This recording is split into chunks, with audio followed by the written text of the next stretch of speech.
The trees were ancient, their trunks were thick, gnarled branches reached for the sky. A deep green canopy spread above. Sunlight struggled to break through. It came in golden shafts, illuminating patches of the forest floor. The air was still, heavy with the scent of damp earth and decaying leaves. A silence held the woods. It was a place of old sorrows and forgotten battles. The clearing was small, almost a perfect circle. Moss, soft and green, clung to grey stones. These stones lay scattered like bones of the earth. Fallen leaves carpeted the ground, golds and browns and reds, a rich tapestry underfoot. Sunlight pooled in the very centre, a bright eye in the gloom. This was a hidden place, a secret heart within the woods. Light and shadow played their eternal game. Golden beams cut through the dimness, painting stripes on bark and leaf. Long shadows stretched from every tree like dark fingers reaching. Patches of bright light exploded, then gave way to deep darkness. The forest breathed softly, a gentle rustle of leaves, a whisper in the high branches. The light shifted, the shadows moved.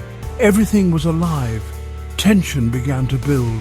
The silence felt different now. It was heavy, expectant. Every snap of a distant twig echoed, sounding loud, unnatural.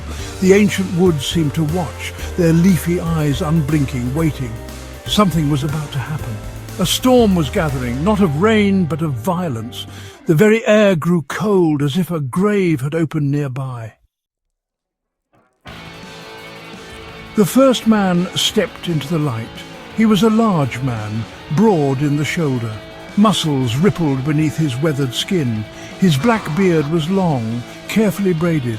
Silver rings glinted within the dark strands. His eyes were hard, chips of frozen sea. They held no warmth, only a grim purpose. He had seen many winters and many wars. His armour was thick, practical. Dark leather, boiled hard, covered his chest and his arms. Chainmail showed at his neck a dull grey gleam. It also protected his wrists.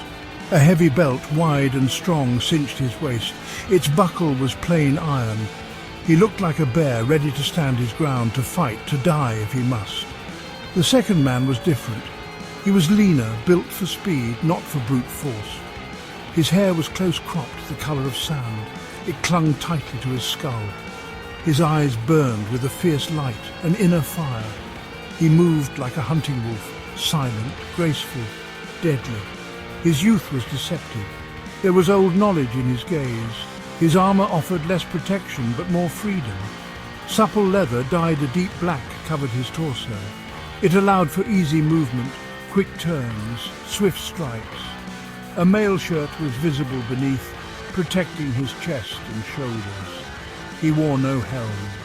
His face was stark, set in grim lines.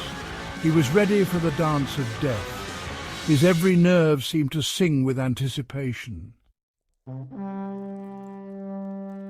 The large man drew his sword slowly, deliberately. It was a broadsword, long and straight. The steel was polished bright. Sunlight flashed on its double edges.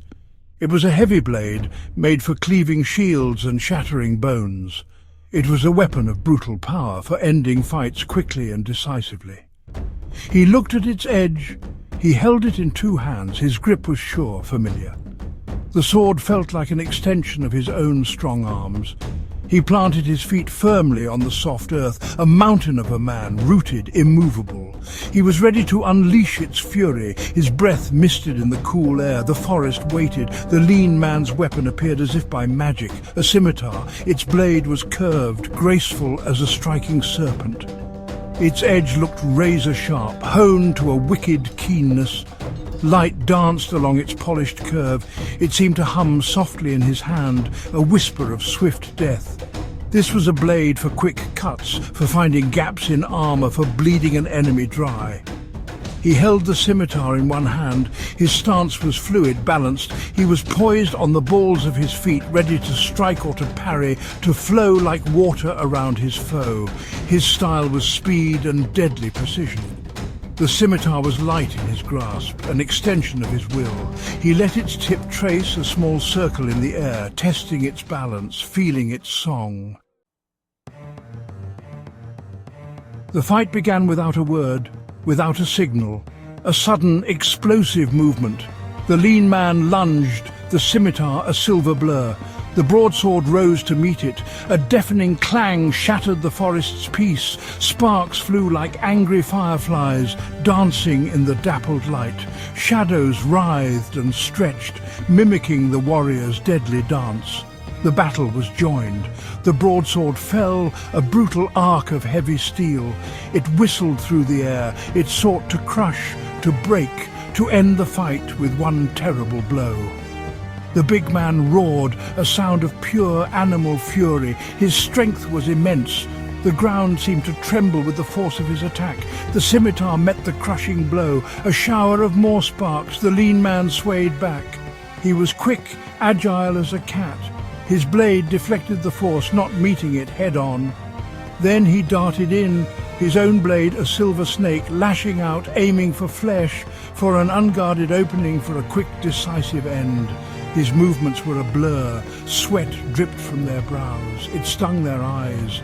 Muscles burned with effort. Their breaths came in harsh, ragged gasps. Steel rang against steel again and again. The song of battle filled the clearing. Sunlight caught a flash of blade, then a grim, determined face. The ancient forest watched the deadly dance, unmoved, uncaring. Neither warrior would yield.